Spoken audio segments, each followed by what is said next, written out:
Okay, so yeah, all right. Okay, so great. Good afternoon, everybody. This is Simone, and we have here a special guest, Dobby Chew from the ADPAN, the Anti-Death Penalty Asia Network.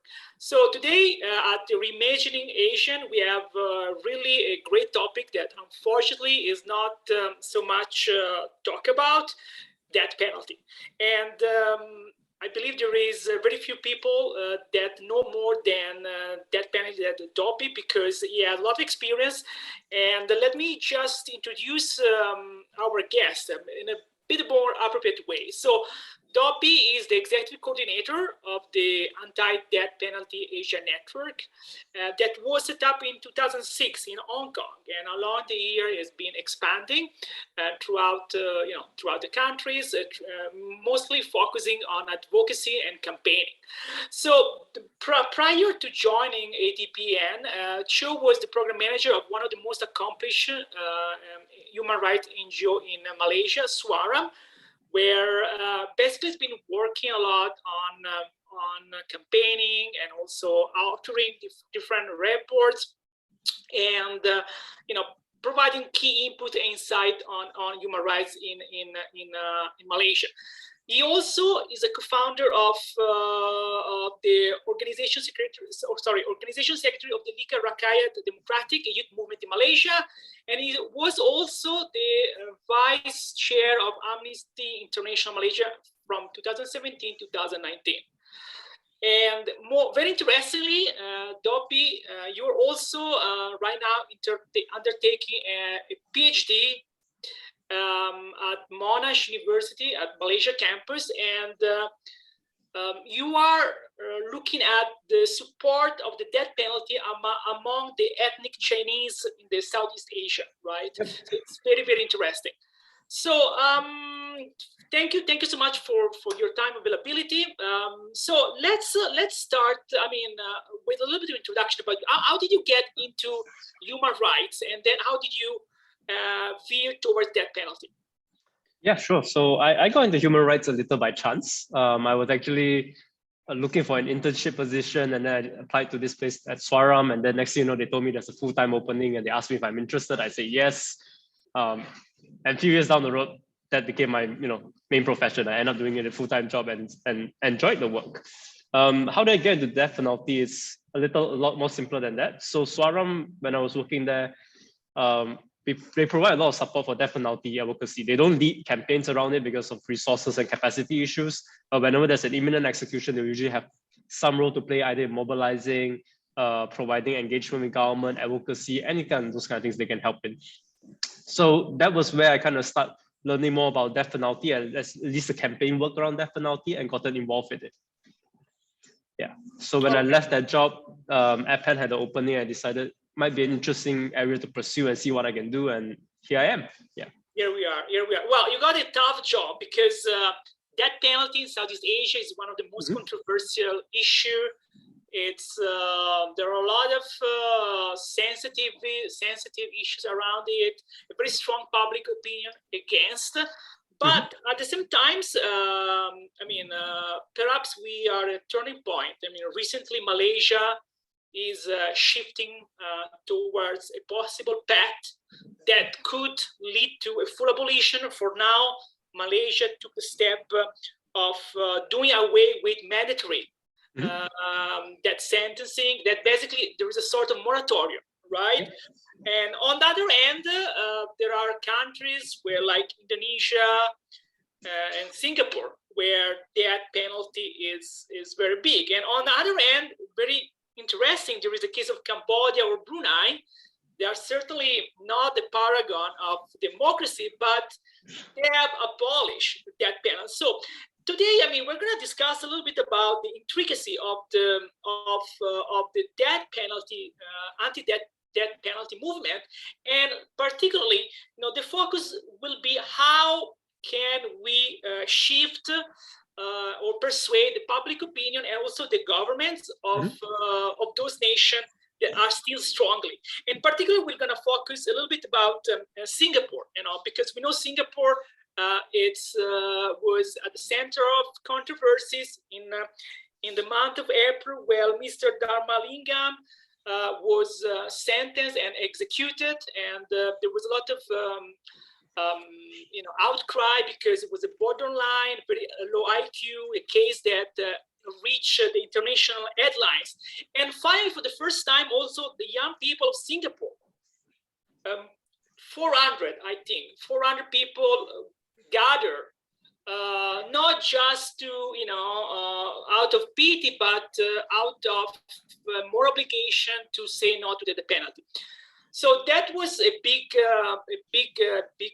moment for Singapore. But despite that, you were recently very, very busy, unfortunately, because Singapore had again 2 death penalty just few weeks, 10 days ago, on the 7th of July, we got the case of Kalwan Singh that was executed at when he was 31 years old, and you were personally involved in advocating against his execution. And then there was also the case of Nora Shari Ghosh from Singapore. And that was also another controversial case, because basically the case of Mr. Ghosh was based on the confession of a co-accused. It is a very controversial based on landmark case in 1993, where basically the prosecutor argued for a wider interpretation of Section 30 of the Evidence Act. Basically, it's enough to have the testimony of a co-accused to charge someone. So this is a lot of controversy. So what do you feel about what happened in Singapore and Malaysia? Because I mean, 2 of the person who died were Malaysian citizens. Oh, I mean, both countries were essentially sister state, right? Malaysia and Singapore shared a very close-knit history from our formation, from British colonial era, from even early history. And in terms of like the people in both countries, we're very similar. The ethnic balance might be a bit different, but culturally, emotionally, spiritually, it's very similar. Something that would annoy a Malaysian would likely annoy a Singaporean, and vice versa. And you see that also in how people support the death penalty, right? People believe that it works, the kind of idea that it works. We want it to combat drug trafficking. It even adopted at the same time around the 1975s, 80s, around that period.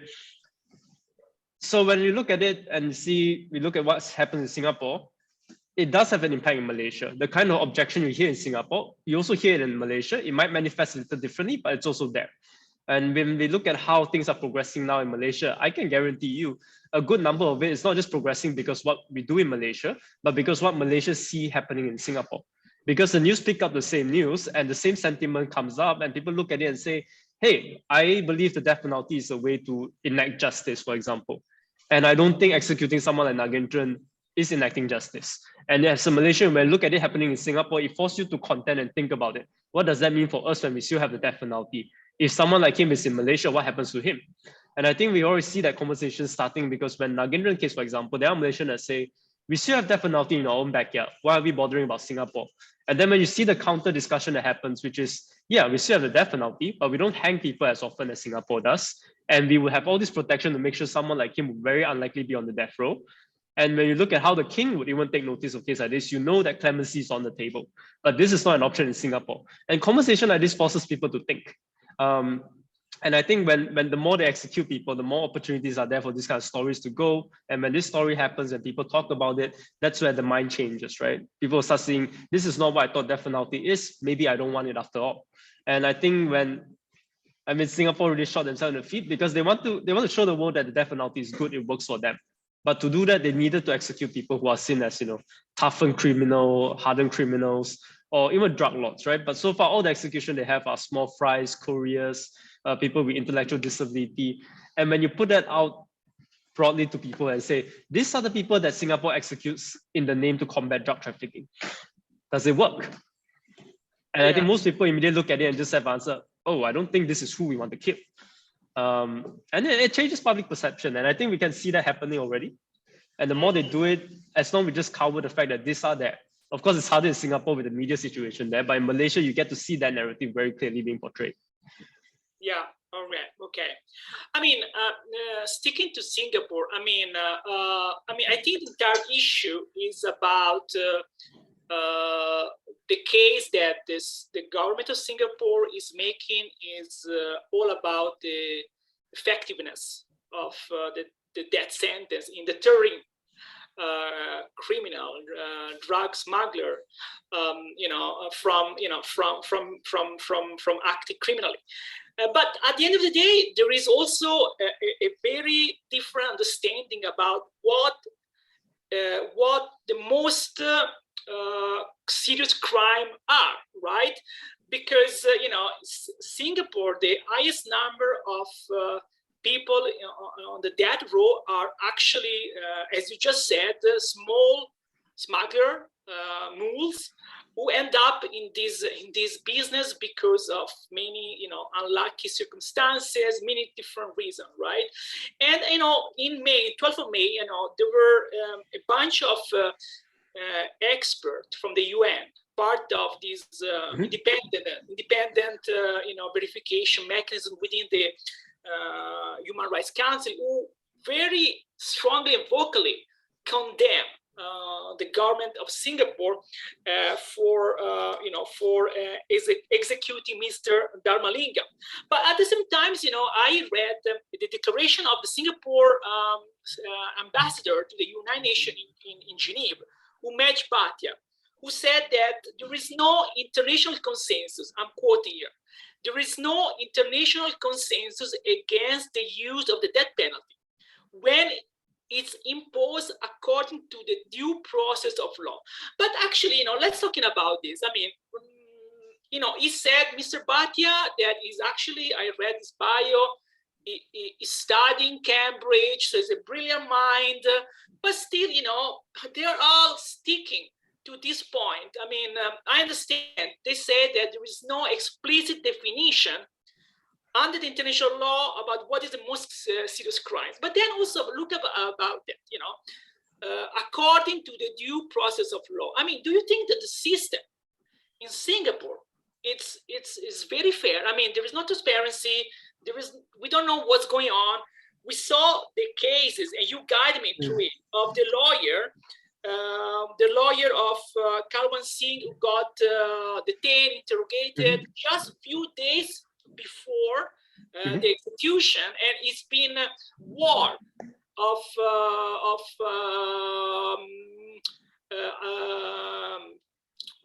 it's been warned about, I think, court. What was the official charge? Something on the fake news, essentially saying that they put out misleading news. Contempt of court. Yes, contempt of court. Right. I mean, so he got detained, interrogated, and then he got a 24 months warning about court contempt. I mean, it doesn't seem that the system is really fair there. I mean, let's start with earlier you mentioned, right? International has no consensus about the death penalty. But in the same note, right, when you look at international law, it's never that clearly specifies some things and saying some things are not right. For example, war crimes and genocide is very clearly defined. Those are very clear. But let's just say apartheid, for example. You don't see international laws that outright say apartheid is illegal in this world. But when you look at how apartheid is being enforced on people, the discrimination, etc., you come to the conclusion that this is untenable and unacceptable. It's the same for death penalty. It's not directly straight out just say death penalty is wrong and there's no place on this world anymore. But when you look at how the law has been interpreted, international norm has been interpreted, you realize there's actually no room for people to be executed anymore. And I think when Singapore tries to argue on that point, it's really disingenuous. And the very ironic example, right, when we look at right now, international norm and all the experts in UN agree the death penalty is on the way out. Countries should be cutting down on it. We should not be doing more of it. We should be reviewing its position in every country and every state. And Singapore doesn't want to follow this line. But at the same time, they're happy to criticize Russia for its incursion in Ukraine, saying that's affront to international norm and law. At the same time, they don't want to respect the same order that gave rise to that kind of idea. And when we say Singapore itself, it likes to portray itself as a very fair, open, transparent nation. It is a business-first nation in that sense. Investment drives their country. It's a small country. If there's no trade and investment, they're dead. That's the reality of it. That's why the judiciary needs to at least have the semblance of fairness and objectivity there. But when you look at this kind of cases, it's very apparent there's no fairness, there's no objectivity to it. If it's objective, it's fair, you will give people all the opportunity to challenge itself fully, let people argue it out, dismiss it on principle that everyone can agree on, and be done with it. But so far, when we look at all the cases, does it look like they give people the best opportunity to challenge themselves? They ensure that people do not have any access to lawyers by finding and intimidating the lawyer. And when they couldn't find a lawyer, they go to court and say, can I have more time, your excellency, or your judiciary, give me more time to find a lawyer for my son. And they say no. They didn't even deign to give the person a translator when the person can barely speak English. Is that fair? When we see their clemency process, another big step of it, the president has the power to grant clemency based on advice of the cabinet, which received advice from the judiciary, which received advice from the Attorney General Chamber. What part of that is transparent? Do we hear about any of it? So when, say, for example, Nagendran's application was denied, he was not granted clemency. Why? Was it ever reviewed? No, it's not. It's not transparent, and they pretend that it's transparent, but it's not. So if they can, one day they can really show to me or anyone else to say that these are all the procedure and steps, and everyone can look at it and everyone can come to an agreement. This is fair and reasonable. Sure. But yeah. I think we have not seen that from Singapore in a good 20, 30 years now. Yeah, because I mean, in my research, I even went through, a debate in the parliament between Workers' Party member, MP, Jamuslim professor, and Mr. K. Shanmugam, the Minister for Home Affairs and Law, where Jamuslim was actually challenging the government about the justice system, and the response from Mr. Shanmugam was that the government has the responsibility, I'm quoting here, to ensure the safety and security of Singapore while maintaining a fair and just criminal justice system. But as you said, it doesn't really seem that it's a fair and just criminal system. I mean, not at all. I mean, also harassing a lawyer of just few days before the execution, and everything is support to the family. I mean, this is totally unacceptable, I would say. Yeah, I mean, let's just take like the Dachinamurti case that almost got hanged right after Nagendran. He had to represent himself in court. That's already one big no-no. Two, he had an outstanding hearing against the government that has been there for almost half a year at that point of time, more than that. And the Attorney General was arguing for him to be executed immediately. And when the argument was made that if you execute him, how is his subsequent challenge against you going to take place? And the argument was that it doesn't matter. We don't need him there. So is that the kind of justice that Shanmugam talks about? Because if it is, then, it makes things very clear, right? That this is their version of justice. It's not an objective justice. It's just something they set up a process. If you go through the process, it's justice. And if you don't like it, then too bad. It's not a level playing field, not at all. It's totally biased. Also because the prosecutor in Singapore has huge influence, right? Yeah. And it's basically, it's like the decision maker, right? I mean. Yeah. Okay, but I mean, like, again, focusing on Singapore. I mean, in 2016, there was this major report or survey run by the National University of Singapore that look at the public opinion, because public opinion is another, key argument for the government of Singapore. One is deterrence. And again, it seems that there is not, clear understanding that that penalty actually can deter crimes. But the other argument is, again, the public opinion. All right, and then we got into 2016, and this study is actually, I think, aligned to many other studies. Even recently, there was a study about Kenya. There have been cases about Malaysia where people, yes, they say that they are supportive of the death penalty, but then we know that, number one, they don't know much about it. And then when they're asked to decide in kind of a real scenario, actually, their support wave, right? So there is no such overwhelming support public opinion in favor of the death penalty, right? This so-called Marshall hypothesis that say that the more people know about the death penalty in all the details, the less support death penalty will get. Mm-hmm. So do you think that Singapore slowly could move in this direction, where the people really will support a different interpretation of the law? Also because we are not very clear about data. The government of Singapore is always providing a lot of data about the crime reduction, that the crime went down since the death penalty was introduced, kidnapping, drugs, and so on. So amazing data, very effective. But then they never really provide information about the opinion of the people. Well, a lighter heart of things, right? In Malaysia, we have a lot of custodial issue or police brutality and things like that. And at some point, people would ask, why doesn't Singapore have the same kind of thing when we have such a similar history and also an authoritarian government? And the more lighthearted reply is always very simple. Singapore is a very small place. It only has a native population of about 3 to 4 million people. And most of other people are all migrants or Malaysians working in Singapore. And in such a small place, in such density, if I were to slap someone in detention today, by tomorrow, everyone else in the country is going to know I slapped a detainee. It's that small of a country. There's no way to hide these kind of things. So it's, of course, crime rate is going to go down. Once you start having modern technology, CCTV, police force on the ground, it's very hard for some people to, just commit a crime and disappear, and for a murderer to get away and things like that. If you kill someone today in Singapore, right in the high street, where are you going to go after that? Malaysia? Are you going to run across the bridge? Are you going to swim out into Indonesia? You can't go anywhere. You're trapped there.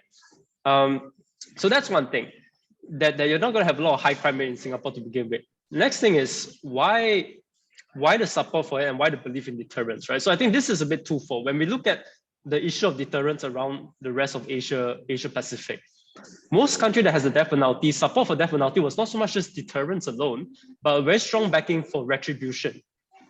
Sorry, give me 1 second. Yeah, sorry. Anyway, so when you look at it, most people are for retribution, not just on deterrence alone. But when you look at retribution itself, it's something that you can talk to people and people realize that, okay, this is not the end of all punishment. We should also consider other factors. Now, Singapore, because of government rhetoric, and this is a continued rhetoric since the 70s, 80s, that we need the death penalty or not, people are going to overwhelm us with crime. It's not about punishing people, but it's about scaring off others. And in such a small country and such an authoritarian government where you keep reiterating this idea, of course, it gets entrenched. And now when you look at the survey, I think the survey you're referring to, majority support for death penalty is not retribution, but deterrence. When you compare to Malaysia, I think Taiwan and China, you notice that statistic is actually very, very different. Which is very, very interesting quirk that you only see in Singapore from what I understand. And then we mustn't forget about the social dynamic in Singapore, that people are very much in alignment with government agenda, essentially. You follow what the government has laid out for you, you follow the rules, you're going to be fine. And when we look at the kind of social welfare and benefits you get in Singapore, it's true. If you're middle class or middle lower class and you just follow the line, you do what the government expects of you, you tend to have a pretty good quality of life. That's irrefutable. But what happens when you don't or aren't able to follow that line? When you're the ultra poor, when you're people with no privilege and you have no opportunity, like say, for example, that one they are scheduling to execute this Friday. The guy has been a drug user for most part of his life. He never had anything else. And now he's on the death row. Would he get the same kind of benefit or advantage? Probably not. And when people look at it, they'll see this as not something as he did an error and he deserves a second chance, but they look at it, he made a mistake. He didn't have to make that mistake. He deserves whatever happened to him. And when you look at social media around execution, you see a lot of time, that is the sentiment that's very different, right? That Singapore will say he should die because he knew the risk, he had a choice, and he did it.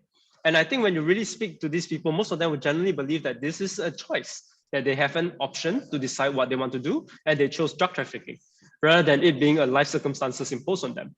So I think this is the kind of unique circumstances in Singapore that you're very unlikely to see anywhere else, Because I think you go to most countries and ask people, do you have a choice to be where you are right now today? Most people I think will say, yeah, I had some choice here and there, but I was dealt whatever I was dealt and I had to make the best out of it. And Singapore, I don't think they fully believe that sometimes. It's like people have the American dream, they have the Singaporean dream in that sense. Because, I mean, in 2012, there was some changes, right? To give the justice a little bit more discretion, right? In deciding for or against a death sentence. But in the reality, there was not any breakthrough in terms of more liberal, more progressive sentences. Basically, the paradigm hasn't changed. I mean, despite this more higher level of discretion in terms of justice, then the system, as we discussed just before, it's totally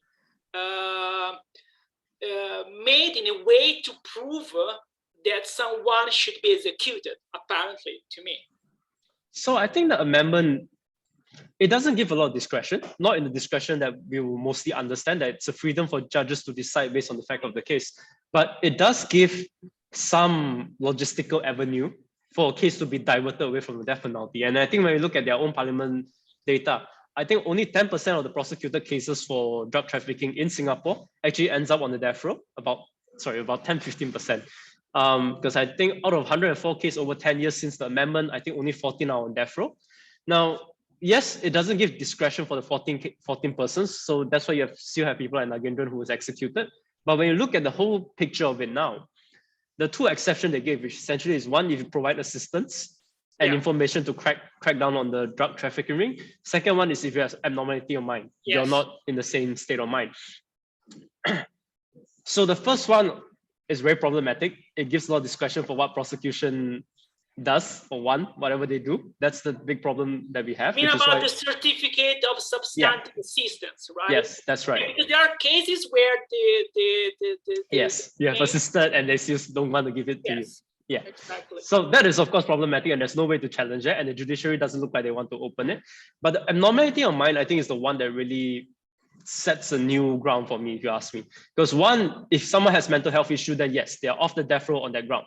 But when they don't, even when they can't prove it legally that they are not mentally sound, when we look at Nagendran case, for example, legally they don't recognize him as intellectually disabled. But when we look at the assessment done as part of that process to identify him, you can make your own social judgment, right? Legally, he may not be incapacitated, but socially, would you genuinely want to put someone like this on death row?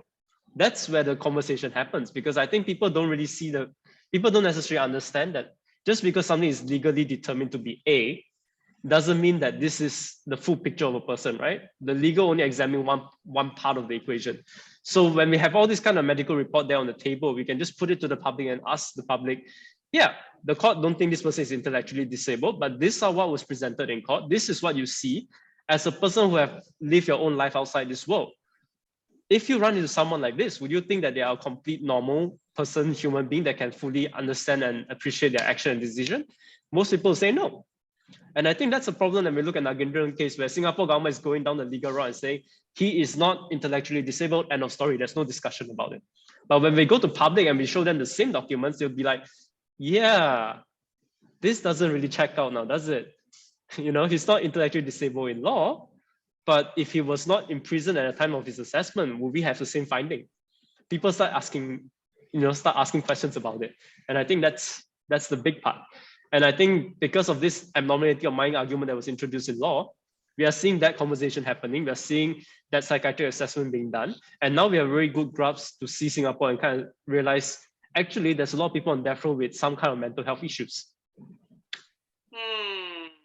I see. But also about the abnormality of the mind. The case of Mr. Dharmalingam that created so much outcry. Even in that case, this exception of abnormality of mind was not taken into consideration. So again, this amendment of the Misuse of Drug Act in 2012, at the end of the day, didn't really make any substantive change if you are inmate sentenced to the death penalty. So it didn't help for him, but it did help for, I think, at least almost a dozen people. So there are successes. There are success stories. Okay, Yeah. all right. Okay, good. Okay, good. Yeah. To know. All right. But it's very arbitrary, and the line they draw, it's a medical issue, and when you try to determine a medical issue with a legal instrument, it's always going to be very problematic because it's health, right? There isn't a clean line to suddenly say this person is fit, that person is not fit. Yeah.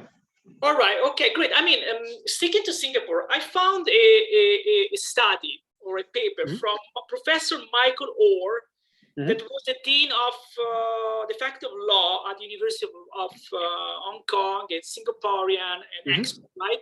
That was written in 2004. Basically, the point that he was making was that if the international law, or if many more countries would turn against the death penalty,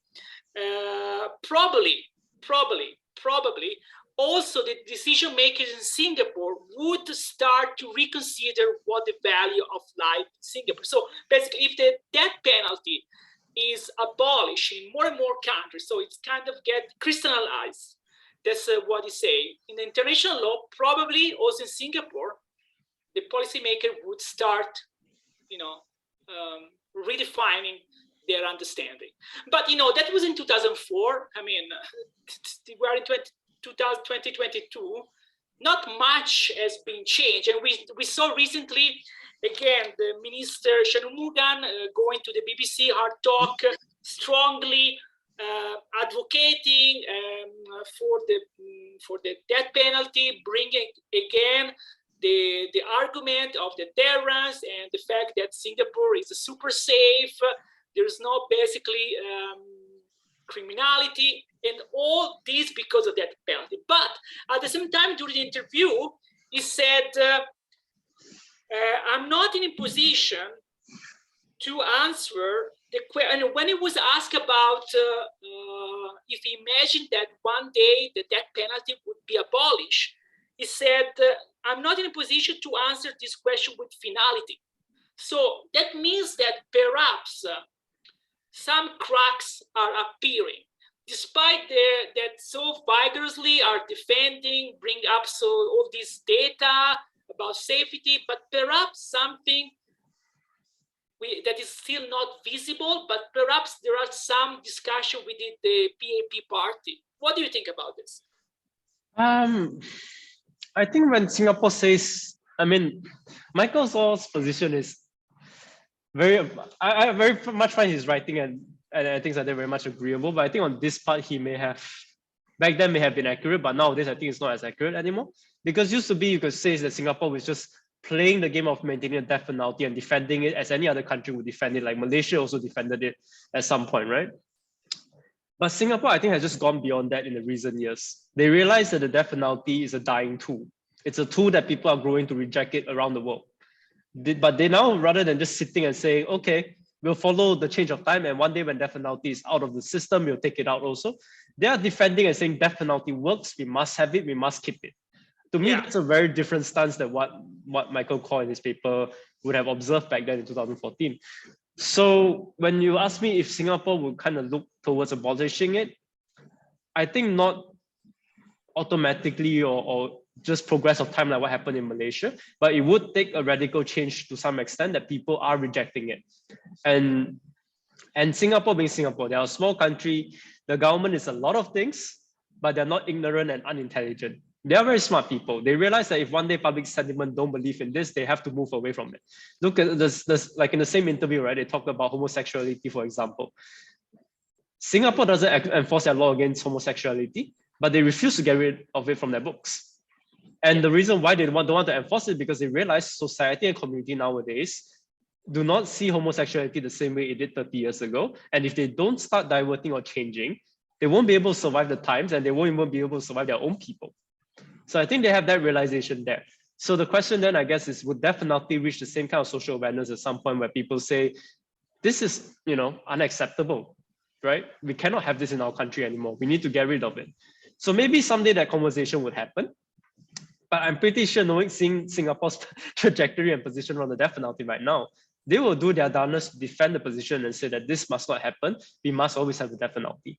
And if you have someone that actively push against that message, push for that message, how is Singapore going to have the freedom to actually communicate, talk, discuss, and come to a conclusion that this is not for us, right? Yeah. I see. And this is actually the job you are good at. I mean, campaigning. I mean, what could be a strategy to, build on the support that is emerging against the death penalty and try to create a critical mass of citizens there that start doubting and thinking that the official position of the government might be wrong. What could be done? Also because, the civil society there in Singapore have basically no space. I mean, there are some organizations that are member of the network. Yep. And they are courageous, bold. There are activists like Kirsten Ann, but they don't really have the legal space and nor the resources nor they have the newspaper, the media, because we know how controlled the media are there. So, I mean, what could be a strategy to try to, build this critical mass of people against the death penalty, according to you? I think what we see, especially in around Nagendran case, is the strongest example we can have. I mean, of course, there are other cases that happen, I think, easily in the past 10 years of execution, right? There are cases where you can see how problematic they are, but I think the bigger challenge is always the time limitation of each execution and the time you can to campaign each of them. And also the space you have on media to kind of point out to people why there's problem with this case. Those two were in short supply 10 years ago. But today, with how social media is so diverse and how people engage with it very intimately, and how we have done a lot of research in Singapore collectively, that we know a lot of the cases even before they're brought to the gallows, for example, we can put out better stories. We can put out better information. Like you look at what Kirsten Han and Transformative Justice is doing in Singapore right now. Before every execution, you see a very wholesome picture of who is this guy that's going to be hanged? What has he done? You form your own judgment yourself after reading it, right? We don't really have this like 5 years ago or 6 years ago, at least not at the current scale. And I think once people see each of the individual cases and they realize, I can relate to these people, I can empathize with this person, that's where the change starts happening, right? At start, they might think this is unfortunate that he's going to hang, but he did a crime. But if you see enough things that clicks, at one point, you're just going to start wondering, is this really the right way forward? And I think that's the only way for things on the death penalty to slowly change, that people need to realize that, yeah, I don't feel quite comfortable with this anymore. And the only reason why they feel uncomfortable is because there's so much thing that they can empathize with this person on death row that they realize it's not as simple. It's not a black and white story. It's not a bad guy dies. It's not the good guy wins. It's someone is going to be executed for something that has happened. And they may not even be guilty or should not be guilty of it. That's one part of it. The second part of it is, again, Singapore, like I said earlier, it's a very trade-dependent country, right? And as anyone would know, it's a financial hub of ASEAN, the Southeast Asia country. And now we have Malaysia potentially abolishing a death penalty, mandatory death penalty. You have Thailand legalizing marijuana. So if there's more legalization and there's more opening up in the region, for example, the one big question that's on my mind right now is theoretical, but I really wonder, if a big business in Thailand planting medical marijuana wants to open a bank account in Singapore for its global transaction, what is Singapore going to do? Oh, okay. Right? Is that going to be drug trafficking money then? Because are they going to have an official bank account and help the guy process his money and payment for planting marijuana in Thailand? What's the connotation going to be? And if Malaysia does the same and legalize medical marijuana, if Indonesia does the same, and everyone's planting and trading marijuana, are they still going to be the financial hub and say that, yeah, you can bank your marijuana money in Singapore, but if I ever have a whiff of marijuana on you while you're transferring your money, you're dead. Does that still work? I don't think so. So I think when we're already at the stepping point where perception are changing in Southeast Asia, so at which point Singapore is forced to realize that their position, however much they love it, is untenable, is unsustainable because they need the trade, and this is the next frontier. So what then? So it's still theoretical at this point, but to me, I'm already looking at it wondering what's going to happen next. Are all these Thai businesses trading in marijuana going to still be able to maintain their bank account in Singapore, or are they going to close it down? Interesting. So it's like this is something that is being discussed within the expert, this potential scenario. I don't think it has been really broadly discussed yet, because ASEAN, apart from a governmental level where of course there are interaction, big businesses in the region do talk to each other, but as like civil society and academic experts, I don't think we necessarily have a lot of public conversation about what it means as ASEAN and what it means when our neighboring state does something. What does it do to us? Like in Malaysia's side, when Thailand legalized medical marijuana, everyone's like laughing. They're saying, okay, now we can just take a drive to Thailand, have a joint and come back and be fine. But people didn't really think about the actual implication of that, right? Does it mean that it's legal for you to take it there and suddenly when you're back home, you're a drug user now and you can be detained? What's that gonna mean? We haven't really had any public conversation about it so far that I know. We have had closed-door conversation. We have had some academic that talked about it. We have some people that commented that this may be something to look into, but big public conversation hasn't even begun yet. So what you're trying to say is that a company, multinational or whatever, that is operating a legal medical marijuana business in Thailand, that at the same time as an account or an office, some operation in Singapore, you say that there might be some legal trouble because this company might be seen as part of what in Singapore is still considered a crime. That's because they consider it a drug trade, right? It's like Grab is a Malaysian company. It started in Malaysia, but it has moved its headquarters to Singapore. It's listed in Singapore. And they also operate in Thailand. And if one day Grab Thailand decide to say that, okay, I am providing transportation for medical marijuana, and their final money still goes back to Singapore, isn't that drug trafficking money then? Interesting. In their own definition. So I think we haven't had that conversation as ASEAN yet. And I think that conversation needs to happen soon, especially with Thailand has done something so major as legalizing medical marijuana. Because there is a medical tourism that goes on in the region. So what's next, right? So yeah. But I mean, again, I mean, okay, this is very interesting potential argument case. But what about, coming up with the new survey and studies, especially now I think we have a unique opening, right? Because in 2016, there was, this major survey, but then since then, nothing happened. Do you think that, you as a network, the Oxford University that is very much involved, I mean, is there any plan to come up with a new major survey in Singapore? And do you think that the government will allow it? Because I think that also something that should be considered. I think eventually someone will do a survey again. I think that's the recurrent theme you see on this kind of public sentiment survey. Every few years, someone somewhere will decide, hey, no one has done this in a long time. I want to do it and get a sense to see whether anything has changed. As an NGO, I don't think we'll be pushing for more public survey to be done for two big reasons. Yeah.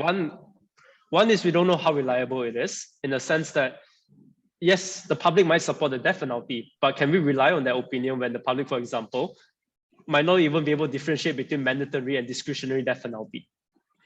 Like if they don't even know how the death penalty is applied, can we trust them to say that the death penalty should be used? If it, like for example, in Malaysia, this is a big conversation that we've been having in Malaysia, right? Our former prime minister is charged for corruption and he was convicted by a high court, but he still has avenue to appeal.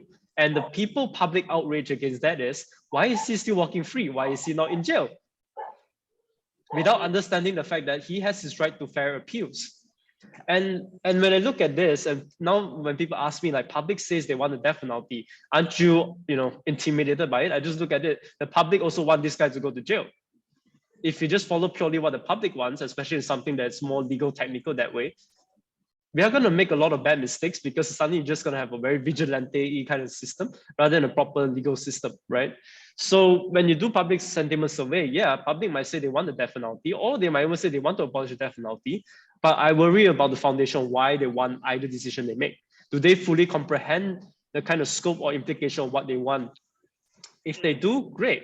but there's no way to really interview everyone and go like, are you sure you understand the Malaysian legal system or the Singapore legal system? Yeah. Do you know how once someone gets charged and convicted of the death penalty?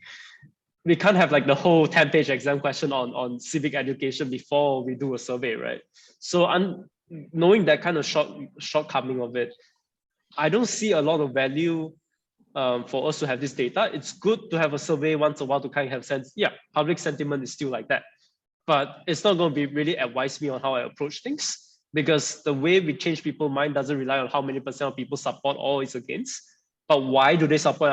How do you undermine that kind of support is the bigger question. So you're making the case that what counts at the moment in Singapore or Indonesia, in any other countries that still have the death penalty, is to push for more civic education. Yeah. Awareness. But again, it's like a dog biting the nails, because I imagine that it's pretty hard to go in a school in Singapore and start a conversation with high school students about the pro and the cons, right? So, what could be the approach? Again, we go back to the previous question. How could the local civil society, try to, build this momentum up and try to, flip the conversation towards a different option? There's been some like members like in Taiwan, for example, they have designed high school education curriculum to talk to children and school children about it. But I think it depends really on the individual country. If the country itself has robust civic education, it's possible to include education on the death penalty and let people formulate their own thought after that. But I think for a country where it's more authoritarian in nature, like Malaysia, Singapore, Indonesia, it's very hard to have that same kind of conversation and equally across the board. Exactly. So there's no quick way that I can just say, I'll work with the Human Rights Commission and do education program, or I'll go to each school and start doing training. You may be able to, instigate like debate association to pick it up as a topic and build education and awareness around that. But it's a very small scale, a very niche kind of way. And I think realistically from my experience so far, I think the only way is to educate by case, because every time a case happens, even if it ends up on the gallows and someone dies, there are public coverage around it. There are room for you to put the news forward. Only thing we can do is to change it by bit, by bit, by bit. And unfortunately, it costs a lot of lives for us to even get anywhere in that sense. But I think that's the only way for things to stick, because people will then look at it now and look at Singapore now, right? They're executing someone else, but everyone will kind of just snap back. A few months ago, they executed an intellectually disabled man. That sticks. Right? And that sticks with public quite easily. So the only way to me is really every case, make the best case we can, put forward, try to force a conversation, try to force a public discussion, and have it on record somewhere. And I think over time, once people see enough of this case, they'll start making the thinking and they start wondering themselves. Then they'll start looking up, actually, what is this whole business about? And I don't think there's any quick cheat sheet to can jump past all that kind of cycle of people getting engaged in the political process. And I think that slow process, once people get to that stage and say, okay, I might not agree with this anymore, what can I do to learn more about it? And that, I think, is where we have a bigger role to play, to really prepare the kind of material and resources for people to sit down and understand, oh, so this is why this group doesn't agree with the death penalty. And now based on this and the kind of stories that I've seen over the past 10 years of my life, do I still believe in it? I think that's how changes happen. Do you think, Chobi, do you think that like in 10 years from now, a real shift in the people mindset could happen? Oh, definitely, I think so. Because like it or not, Southeast Asia, even though we are very unique in our own culture, America plays a very big influence, especially Hollywood movies, right? And nowadays, when you look at it, for example, sexuality and gender diversity is very well covered and represented in all this media. Human rights value, democracy, freedom, there are also kind of more subtle messages that are in there most of the time. And I think the more conversation you have around those kind of movies and normalizing the kind of values, at one point people look at what they have themselves in their own country and feel, this is a bit alien to me now, right? You might not think about it, but think about the more recent Spider-Man movie, right? Everyone is telling him, just kill all the villains, they're dead anyway. But he saved all of them. Okay. What does that send about message? Yeah. Yeah. Okay. And what about the case of the Dakshinamurti Kataya that was supposed to be executed, but now there is a pending civil claim? How do you see the case?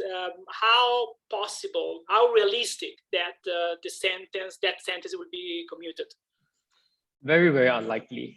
So he and 12 others in group of a very interesting challenge, because essentially the challenge is the prison department has been providing confidential communication between them and their lawyers to the Attorney General. Yeah. And we remember Attorney General is the one that provides a certificate of substantive assistance. And the thing is, if you've been spying on them and getting all the information they have on their case, can they still provide you any good information that could be considered as assistance? I think that's the underlying question of those kind of, when you have a case like this. And in his case, I don't think there's anything that's really going to change his fate right now, unless there's a change of clemency process in Singapore, or someone decided to think very differently for the day, or specifically the Minister Shanmugam needs to think very differently for the day about the death penalty. I think his fate it's very pessimistic. I don't think that's a very good outcome likely for it. But I think in his case also what we see is, you see a very overzealous public prosecutor that want to pursue the death penalty, even though there are justice questions at hand. And if they do want to execute him after this, that is still going to be there. We are still going to point it out, and the public is going to look at it and really wonder, what did he do that they want to kill him before his trial ended? And now that his trial is ended, these are the people who are pursuing his death, irrespective of his legal rights. Can we still trust it? Right? Because the process that governed the whole thing, the whole process that got him on death row, is essentially poisoned by this act of, I don't know how best to describe it, stupidity, ignorance, whichever it is, deciding to execute someone before they exhausted their legal avenues. That is unheard of even in Singapore. So when that comes back, will people challenge it more? Will people ask more about it? Why? Or would people just accept it? Yeah, no, he's guilty, he should die. So I think that's something that we haven't really put full to the test, because when it did happen, Nagendran was of course still on the headlines of many news across the world. There wasn't really an opportunity to put out what has happened. And unfortunately, that case also, I think there's only one witness in that sense that documented the whole transcript between the judge and the prosecution. So there's not a lot of publicity around that message. But I think once people read the transcript and realize what the public prosecution tried to do with this case, will people change their mind? I think that's the bigger question that we'll have in the coming months. If the media also report about it, I mean, yes, of course. Provided. Do you think that in Indonesia the shift would be easier than Singapore? So Indonesia, from what I understand, is a bit different, because if you notice, after the initial execution when Jokowi came to power, there's not been any execution whatsoever. So there's a lot of discussion that execution in Indonesia is not so much a ritualistic belief like in Singapore, where they believe this is something that must happen. Yeah. But to them, it's more of, I need to be seen as tough on crimes. So let's execute a few people who is on death row. So if you follow that logic, then we're likely not going to see any execution until the next election. And then we might see the same thing happen where someone might be executed for a show of force, and then you just go quiet again. That's of course what we hope, or we hope for no execution at all. But if there is any, we're hoping that's likely going to be the case, that it's just a show, that you can still talk them out of it. So more so than, if it's just a genuine belief like in Singapore's case, you can't talk the Singapore government out of it. Okay. And I mean, what's the story behind Brunei in unusual trajectory against a de facto moratorium? I mean, do you think that something could be taught from such a conservative country, but incredibly, progressive in this particular area? I don't think so. I think Brunei is, like Singapore, is too small, and it's a unique situation of its own. It's very hard for any of the other country in the region to kind of learn from, because the king has a lot of leeway and power to decide on things. And like most royal families around the world, they're educated in the West. So, and they have a lot of power to influence policy. And I would imagine that has a lot of impact in Brunei. Whereas like in Malaysia, for example, it's a constitutional monarch. So even if all the king agree that death penalty isn't something that should be enforced in Malaysia anymore, if the politicians don't agree with that idea, then it wouldn't really change much, right? So I think Brunei one, it would be very hard for us to see any impact. But maybe like Thailand, where even though it's very legally different from the rest of us in the southern side of Southeast Asia, what changes there, especially with their policy and how their government runs things, might have a more bigger impact because they'll look at it, oh, a big neighbor of ours just did something and it could work. And it really depends on who's in government at that point of time, what kind of conversation they want to have. If there's not a lot of conversation between government, probably not, but knowing ASEAN government, they do convene and talk to each other a lot. Like we have seen really bad legislation on freedom of expression being shared by different governments and manifested in different ways. Or we have seen like Malaysia counterterrorism law being marketed to Indonesia and Thailand as, you should learn from us. These are good laws for law enforcement. So I won't be surprised if they start abolishing towards a different trajectory, then they might also share and say, hey, this is working good for us. Why don't you guys do something similar? All right. Okay, now towards the end, how do you see, the work of the network in the years ahead? How do you see also, how do you assess what the network has been able to do in the past years? Like you see like half full glass or empty, and so from here, how you project the course of your action? I think we are in a pretty good spot. I don't know whether you use the glass half full or half empty is a good analogy, because to me it's like we are in the final frontier. These are the final battlefield. And I think, like, for example, Singapore knows it very well. This is the final stance for death penalty. If the last few countries that maintains it falls, that's the end for death penalty. You'll be a very swift abolition movement after that. And when we look at the country we have right now that's really commonly executing, those are the countries we're likely going to be paying more attention to.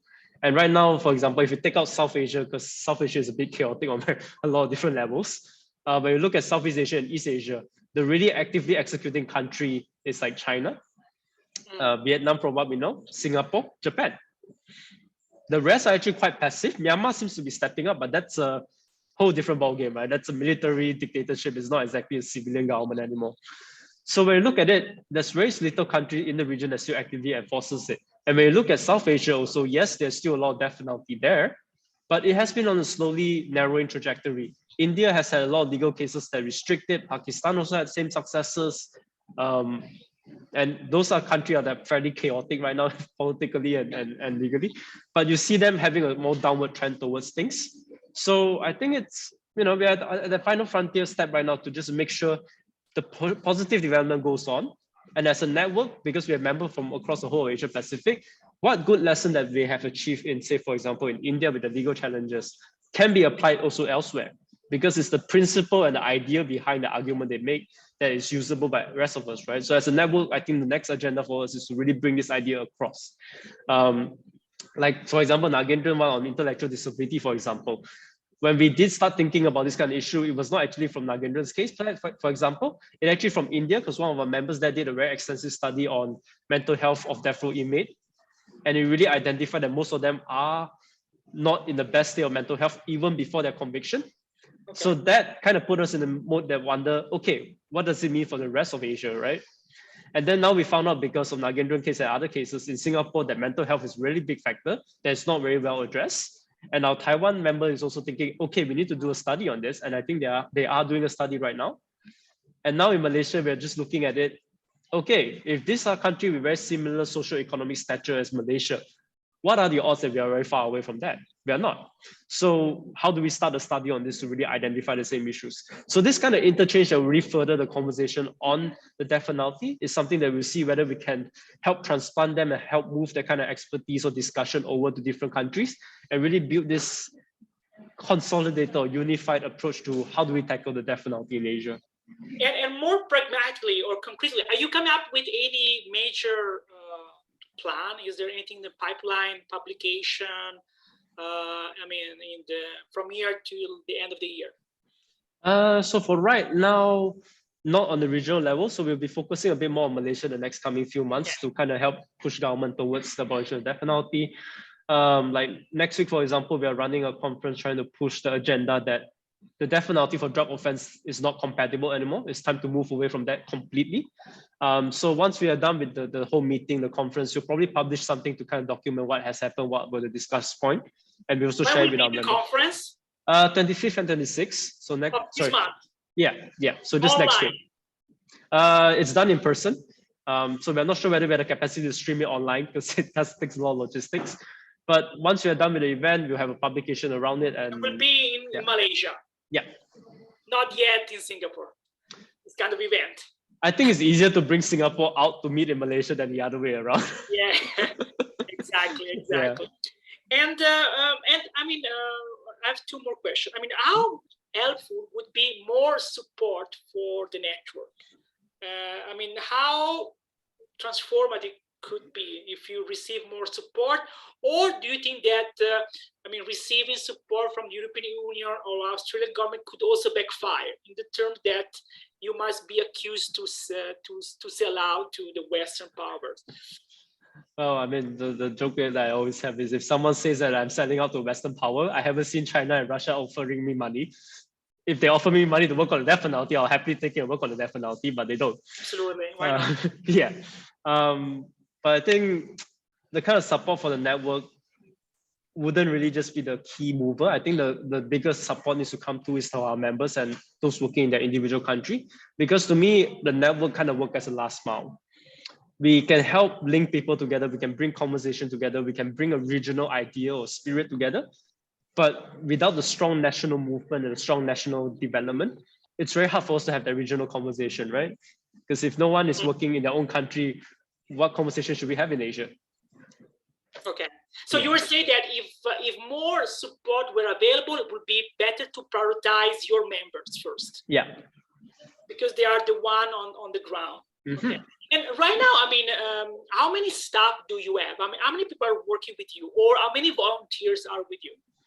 We have about 3 full-time staff now, but a lot of our work is actually focused on Malaysia, at least for the staff. So it's not a very big sizable office.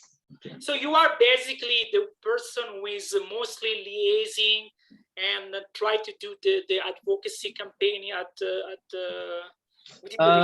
so we do mix it up a little bit because Asia is big, right? So like one of my staff would help liaise with the East Asia members. One will help liaise with the Southeast Asia, and another would, we'll do with South Asia also.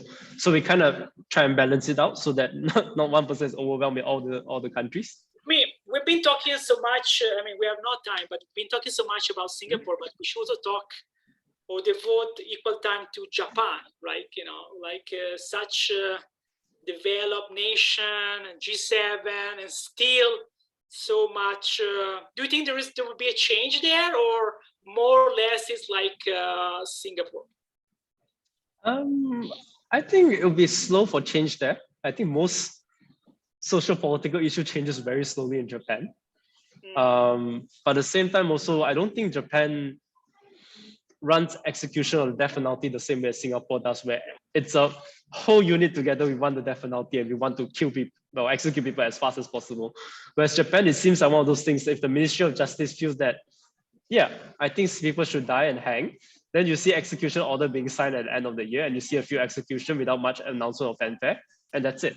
It's not like Singapore where it's a big matter, a big deal kind of thing. So I don't think you see the same kind of zealousness in enforcing the death penalty, but you will definitely see it hovering here and there. It will still happen once in a while and you still hear about it once in a while, but it won't be something that becomes like centerpiece of what is happening in Japan today. All right, I see. Okay, let's close in about with a question about your PhD. How it's going, and tell us what you're trying to find out, and what are the insights so far? Right. So I haven't gone very far, and I just literally just started not too long ago. But the general idea was, so there's this Chinese version of CSI, crime scene investigation with a judge. It's called Justice Pao. And the death penalty is a very big centerpiece of it, because for those kind of serious murder cases and things like that, at the end of it, the judge will investigate, inquire, they'll find out the bad guy, and the bad guy will hang. And it's a very big dramatic flair. He'll toss out a instruction order palette kind of thing. He'll toss it out, and then the guillotine will chop, and the guy's head will go flying, essentially. And to me, when I look at it, but this is what, serial? I mean, yeah, it's a TV series. It's a very popular TV series in the 90s. In Malaysia, Singapore, or? Across Mandarin-speaking Asia. So it was a Hong Kong, China production. I think. What's the name again of the serial? Justice Pao. Adjustive power. Okay. Yeah. I didn't know that. Okay. And it is screened in Malaysia, Singapore, Taiwan, anywhere there's a Mandarin population. So far as I know, they have access to satellite TV. So it's really popular. So when I was having one of those things, I was having a chat with a friend one day and we realized, hey, is this a reason why the death penalty is so easily accepted by people? Because throughout your whole childhood, this is like the dinner time TV. This is prime time TV that you watch with your family. Because the serial is, overwhelmingly always pro death penalty, right? I mean, chopping off. Yeah. Okay. And it's a TV show, right? It's the bad guy is identified for sure, and the bad guy hangs. So as a viewer, you wouldn't think that innocent people will get caught up in it because it's a movie, it's fictional. Of course, no innocent people gets caught up in it. But it normalizes the death penalty. It creates this very idealistic black and white idea, a binary idea that, death penalty must kill bad people, and it works. Which reality is, of course, not a movie. It's not as simple. It's not as a TV series. Yeah, we saw in the survey, all the data, we found out that, but people don't know much. Yeah. So that's kind of the basic premise that kind of made me wonder, is that why most of the country in Southeast Asia and East Asia that still retains the death penalty are also coincidentally one that is home to ethnic Chinese population, especially the more vocal one you always hear is like maybe China, Singapore, Malaysia, Taiwan, and all of these have substantial Chinese population. I wonder, is that why? So it's one of those things decided to see, okay, is there any way we can kind of narrow down and understand what's really the cultural force driving this? Because like I said, right, you see Japan and South Korea, they still have the death penalty, but they don't kind of thumb their chest and say this is good as much as you will see Singapore doing it or China doing it. And it just made me wonder. And when we did some campaign in Malaysia a few years ago, we realized a lot of the sentiment that we hear from Malaysian Chinese, they're actually borrowed from Taiwan rather than locally generated, because we see the kind of Mandarin they use is different, right? And there's things like that that kind of start trying to see whether we can piece it together. Hopefully the idea is, when I'm done with this PhD, that's a good idea to kind of look at these countries, what's really driving the death penalty narrative in this country? How do you address them? If it's a regional aspect to it, or is it a cultural aspect to it, or is it just something we watched too much TV and came out with it, essentially? We need a new serial that provides a different narrative, perhaps. Well, I mean, the thing is, the big TV series nowadays, when you look at who's funding them, and most of them is state funded, and then you look at the state behind them nowadays, you're like, Yeah, well, we need the good producer. All right, okay, Choppy. Sorry, Dobby. Thank you so much for your time. Yeah, it was great. It was very, interesting to learn from you. Thank you. Really appreciate it. And maybe you can close the recording.